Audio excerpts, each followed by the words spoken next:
Hello दोस्तों, किसी कारणवश मैंने अपने चैनल का नाम चेंज कर दिया है। अब हमारे चैनल का नाम है बायोलॉजी फंग एमके। बायोलॉजी फंग एमके। आज हम आप सभी लोगों को पढ़ाएंगे 5 जगत पद्धति की। 5 जगत पद्धति है क्या? तो देखिए, एक वैज्ञानिक था जिसका नाम था व्हिटेकर। क्या नाम था? व्हिटेकर। यहाँ से प्रारंभ करते हैं। व्हिटेकर ये क्या था? वैज्ञानिक था। तो व्हिटेकर वैज्ञानिक ने 5 जगत पद्धति की क्या की थी? खोज की थी। 5 जगत पद्धति की। 5 जगत पद्धति की खोज की थी। वैज्ञानिक था जिसका नाम भैया क्या था? व्हिटेकर था। और इस व्हिटेकर ने 5 जगत पद्धति की खोज की। 5 जगत पद्धति के अनुसार 5 जगत पद्धति के अनुसार 5 जगत पद्धति के अनुसार 5 जगत पद्धति के अनुसार व्हिटेकर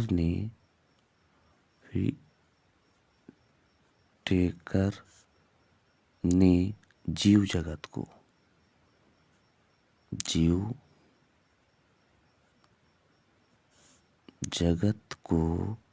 5 भागों में 5 भागों में विभाजित कर दिया।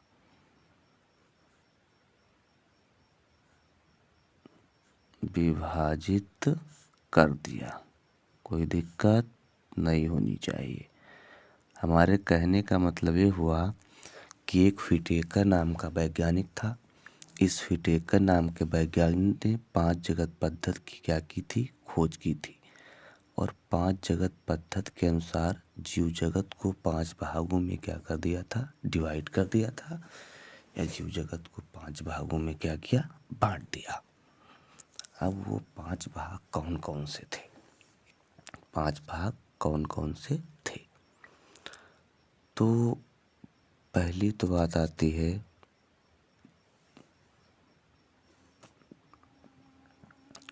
मोनेरा। हम एक सारणी बना लेते हैं। सारणी के माध्यम से आप सबको समझा देंगे कि कैसे क्या हुआ था। तो हम यहाँ लिखेंगे 5 जगत पद्धति। लिख लेते हैं 5 जगत पद्धति। 5 जगत पद्धति। अब इस 5 जगत पद्धति को व्हिटेकर ने 5 भागों में बांट दिया था। 5 भागों में क्या किया? बांट दिया। ठीक है। पहला जो भाग था उसका नाम इसने रख दिया मोनेरा। पहला नाम क्या रखा? मोनेरा रखा। कि क्या है? तो उसने बताया ये मोनेरा है। ठीक। दूसरा जो भाग था उसका नाम रख दिया प्रोटिस्टा।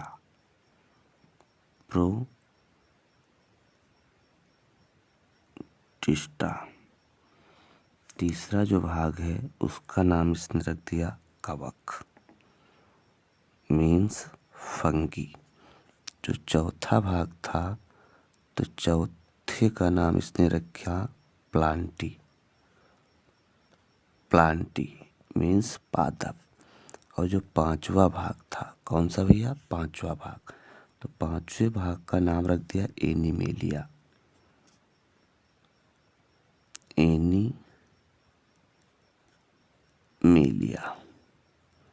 Any doubt? कोई दिक्कत नहीं होनी चाहिए। हमने कहा जो व्हिटेकर नाम का वैज्ञानिक था, इस व्हिटेकर नाम के वैज्ञानिक ने 5 जगत पद्धति की क्या की थी? खोज की थी। और 5 जगत पद्धति के अनुसार पादप जगत को 5 भागों में बांट दिया। पहला भाग मोनेरा था, दूसरा भाग प्रोटिस्टा था, तीसरा कवक था, चौथा प्लांटी था और क्या था, एनिमेलिया था। अब देखिए जो पहला भाग है मोनेरा, तो इस मोनेरा में इसने एक कोष की जीवों को रखा, एक कोष की जीवों को क्या किया, रख दिया। अब हम यहाँ पे ऐसे समझा देते हैं, लिख देते हैं एक कोष की जीव, एक कोष की जीव।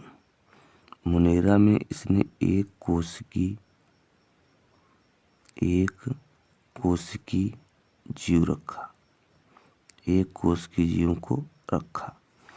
और ये जो एक कोष की जीव थे ये आते थे प्रोकैरियोटिक कोशिका के अंतर्गत।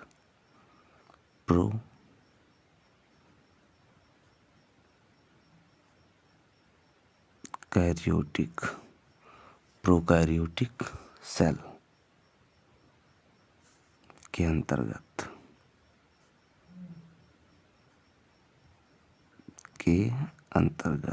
कोई दिक्कत होनी नहीं चाहिए भाई। पहला भाग था मोनेरा, तो मोनेरा में इसने एक कोष की जीवों का वर्णन किया। अब एक कोष की जो जीव आते हैं वो प्रोकैरियोटिक कोशिका के अंतर्गत आते हैं, क्योंकि इसमें जो केंद्रक होता है वो अल्प विकसित होता है। अब एक कोष की जीव थे कौन कौन से, तो एक कोष की जीव हम मान लेते हैं नीली हरी शैवाल और साइनोबैक्टीरिया। नीली हरी शैवाल या हम कह देते हैं बैक्टीरिया, सीधी सी बात, क्या, बैक्टीरिया जो होते हैं ये एक कोष की जीव होते हैं। इनमें जो केंद्रक होता है और जो केंद्रक कला होती है और जो विभिन्न प्रकार के कोशिकांग होते हैं ये इनका अभाव होता है। इनका क्या होता है, अभाव होता है। दूसरी बात, हम लौट आते हैं अपने ही काम पर जिसका नाम है प्रोटिस्टा। तो जो प्रोटिस्टा था इसमें भी इसने एक कोष की जीवों को रखा। प्रोटिस्टा में भी क्या किया, एक कोष की जीवों को रखा, एक कोष की जीवों को रखा, एक कोष की जीवों को रखा। अब ये जो जीव थे ये आते थे यूकैरियोटिक के अंतर्गत,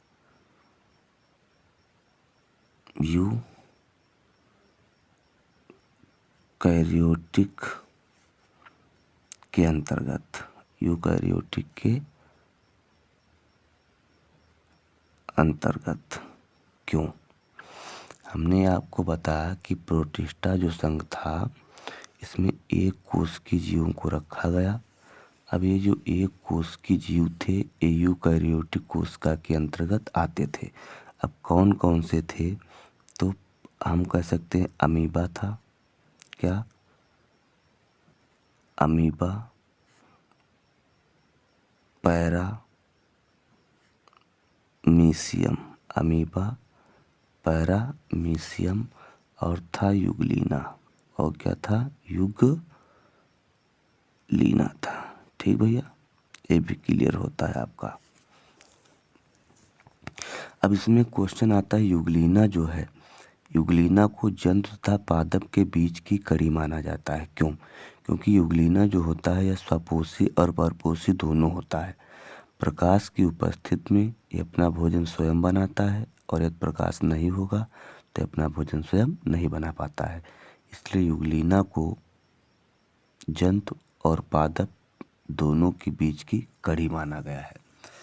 अब इससे यूकैरियोटिक कोशिका में रखा क्यों गया था इन तीनों को, क्योंकि ये जो तीनों जीव होते हैं इनमें जो केंद्रक होता है पूर्ण विकसित होता है। तो केंद्रक पूर्ण विकसित होने के कारण प्रोटिस्टा संघ को यूकैरियोटिक कोशिका में रखा गया था। तीसरे नंबर पे हमारा आता है कवक। ये जो कवक हैं ये बहुकोश की जीव हैं। कवक क्या होते हैं, बहुकोश की होते हैं। इनको यूकैरियोटिक कोशिका में रखा गया। कवक कैसे थे? बहुकोशिकी थे, बहुकोशिकी। और बहुकोशिकी होने के कारण इनको रख दिया गया यूकैरियोटिक सेल में, यूकैरियोटिक सेल में। ठीक है। अब प्लांटी की बात आती है कि अगला जगत कौन सा था? प्लांटी था। तो ये जो प्लांटी हैं मीन्स पौधे, ये भी कैसे होते हैं? बहुकोशिकी होते हैं। पौधे क्या होते हैं? बहुकोशिकी होते हैं। और बहुकोशिकी होने के कारण ये आते हैं यूकैरियोटिक कोशिका के अंतर्गत,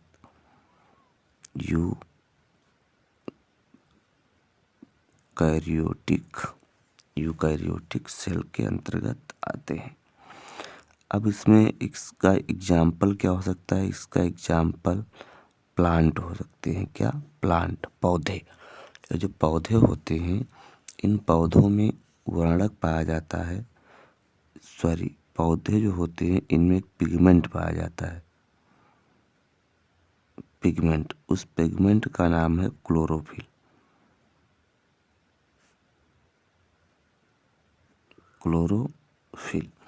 इसी क्लोरोफिल के कारण जो पौधे होते हैं वो हरे होते हैं।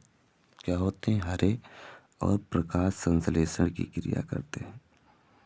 प्रकाश संश्लेषण की क्या करते हैं? क्रिया करते हैं। प्रकाश संश्लेषण करते हैं और भोजन का निर्माण करते हैं ग्लूकोज के रूप में, C6H12O6 के रूप में। कोई दिक्कत नहीं होनी चाहिए। अगली बात देखते हैं, लास्ट पॉइंट है प्लांटी, एनीमिलिया। तो ये भी जो होते हैं बहुकोशिकी जीव होते हैं। क्या होते हैं? बहुकोशिकी होते हैं। ये बहुकोशिकी जीव हैं, इसलिए इसको रखा गया यूकैरियोटिक में। इसमें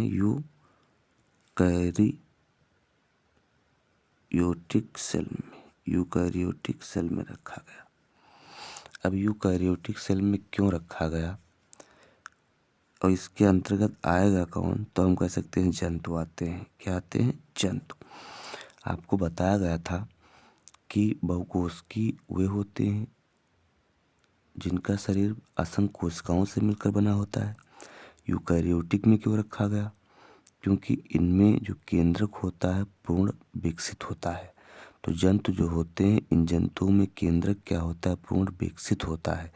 और जंतु जो होते हैं ये परपोषी होते हैं। क्या होते हैं? परपोषी होते हैं।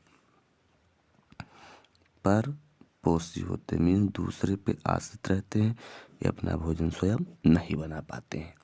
धन्यवाद। अगले दिन मिलेंगे अगले टॉपिक के साथ।